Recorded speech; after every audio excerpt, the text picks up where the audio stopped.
I mean, the crazy thing when you listen to this now, especially when you kind of grew up with that kind of stuff on pop radio, is the amount of things that apparently don't really connect from like a very obvious point.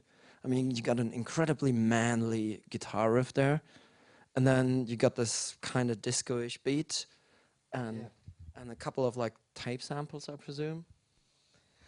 Well, no, that was by that point we had a synclavier, and there's a lot of synclavier. Which was what probably. This was which year was this? Oh, I know exactly. We started that album in late 1982 and finished it autumn of 1983. And we had this track for a long time, but it had a different song over it. And the song, as it originally was so awful that I was convinced. Well, the verses of it were so awful that I was convinced that if we didn't put loads of whiz bangs and gags all over the verse, no one would ever listen to it. I thought, because I always thought it was a hit chorus, you know. But when I first heard that song, the verse went, I mean, to give you some perspective, Trevor Rabin, who was a South African pop star, had joined Yes. He was a sort of brilliant guitar player and keyboard player. But he, as a songwriter, he tended to go towards American kind of rock stuff, like because when they wanted me to produce them, because, you know, I'd been in the band as a singer. I replaced John Anderson for 1 year in 1980, which was an incredible experience, never to be repeated. Because John Anderson sings so high, and I can sing high, but I can't sing as high as John Anderson, and not for as long. So I knew the band really well, and in 1983, I'd just done Malcolm McLaren. I was really hot as a producer, and my wife was furious with me for wanting to do Yes. You know, it's like, Yes are finished, they're old farts, you know. And who's interested in Yes? But I always loved the bass player. You know, I was a bass player, and Chris Squire to me is the only bass player who ever got away with playing melodic parts on loads of songs. You know, I don't think anyone's even come close to him. And so I wanted to do it. You know, I just wanted to do it, but I wasn't sure about the songs, and I went to Trevor Rabin's to hear the songs for the album. And he played me 3 or 4, and they were all the same kind. I remember one of them, moving in, boom, boom, I'm moving my love into you, that kind of love kind of thing. And I've always been a bit allergic to love. It's never been my thing, you know. And I was getting a bit, God, this is going to be a bit of a drag. What am I going to do about this? What are Yes going to sound like playing that?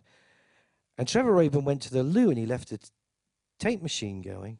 And this song came on, and the demo of it had that intro where it had a very powerful intro that did that sort of snap jump cut straight to boom, boom, boom, boom, with the drums right up in your face. I think his intro didn't have drums on it; just had guitar. And I thought, wow, that's a good gag. I like that gag. And I like the riff, good tempo. Oh, it's a good riff.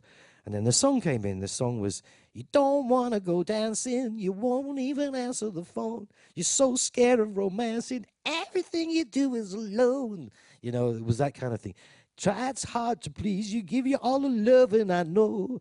I hated the verse. Then it went, owner of a lonely heart. I thought, that's good with dee-dee-dee-dee. And I said to him, as he came out the toilet, I said, this is a hit song. That's a hit chorus. He said, oh, no, this song's not for Yes. I wrote it for somebody else. I said, no, Yes could do this song. It's a hit song. No, I don't know about that. Anyway, 90125, we recorded all of the tracks apart from this one, and they didn't want to do it. And I had to beg them. And, you know, when you've been a singer in a band, you can kind of be funny with them, you know. And I was literally in the townhouse. I was crawling around on the ground, pulling at people's trousers, saying, please, please, have a go at this song. We need a single. You know, I'm a hot producer at the moment. If I don't get a single, I'll be fucked, you know, please. And Chris was like, all right, and we'll give it a go. And we spent days with them trying to play it. they kept, the intro was fine, but once the thing started, they kept wanting to change the riff, dang, dang, dang, dang, dang, dang, bum, bum, chung. It's like, can't we just play it straight and simple? Boom. Anyway, we got to program it. We've got to program it. And they were very against it because they'd never programmed anything in their whole careers. And the drummer was really anti it. But I prevailed, and myself and Chris Squire programmed the drum machine, for the initial track. And Trevor Rabin's big friend was a guy called Mutt Lange.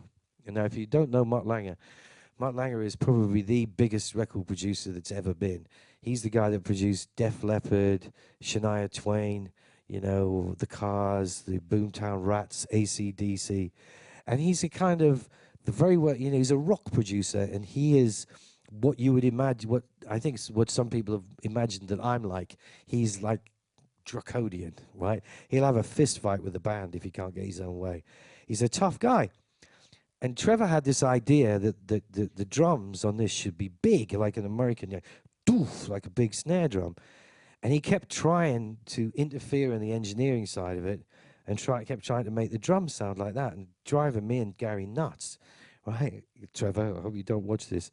And so when we came to do the drums, I said to Gary, all this shit with the snare drum tuned down, it's crap. It sounds dreadful. And it doesn't suit Alan. And I'd just been listening to Synchronicity. So Stuart Copeland, that's the sound. Let's tune Alan's snare drum. What key are we in? A. Tune it up to a high A. So we tuned his snare drum to a high A. And so that sound. And I loved it, But I remember, I was working in Psalm East, and it was a tiny control room. And in order to get to the toilet, you had to walk through the reception. As I was walking through the reception, the whole Yes crew was there. And I heard the chief roadie saying, "Fucking drums sound like a fucking pea on a barrel. I don't know what Trevor was up to." And then he saw me and said, "Oh, sorry, Trev." I said, "Fuck off, Nunu." They're staying like that. And even up till Ahmed Erdogan, the guy that ran Atlantic, heard the backing track because all of those little doodles, bam, were originally on the demo, but they were played on a Mini Moog. And I had the Fairlight, and I had that Malcolm McLaren tape, and I took that in and said, can't we use some of this instead of playing those things on a Mini Moog? Let's play them on Crazy Sounds. And it worked really well. I mean, it worked incredibly. But and it took me, I think, from January of 1983 till probably July to persuade Trevor to rewrite the song. And in the end, he and I stayed up all night.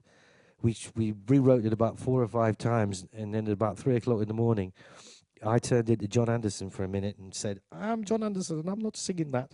I want to sing something different." And I started to sing, "Move Yourself," that bit, for which I got 15% of the song. I wrote the verses. John Anderson didn't like it at all. I said to him, "Don't you, it's an improvement on the other tune." And he said, "Well, it's not exactly Sending the Clowns anyway." He was a bit rude about it. And he said that he wouldn't sing my lyrics on the second verse because he didn't like them. So he rewrote it and did the eagle in the sky, White Eagle in the Sky. And so me and Gary decided we'd shoot the eagle. So if you listen, there's a gun blast on the record. And it's us shooting the eagle, White Eagle in the Sky.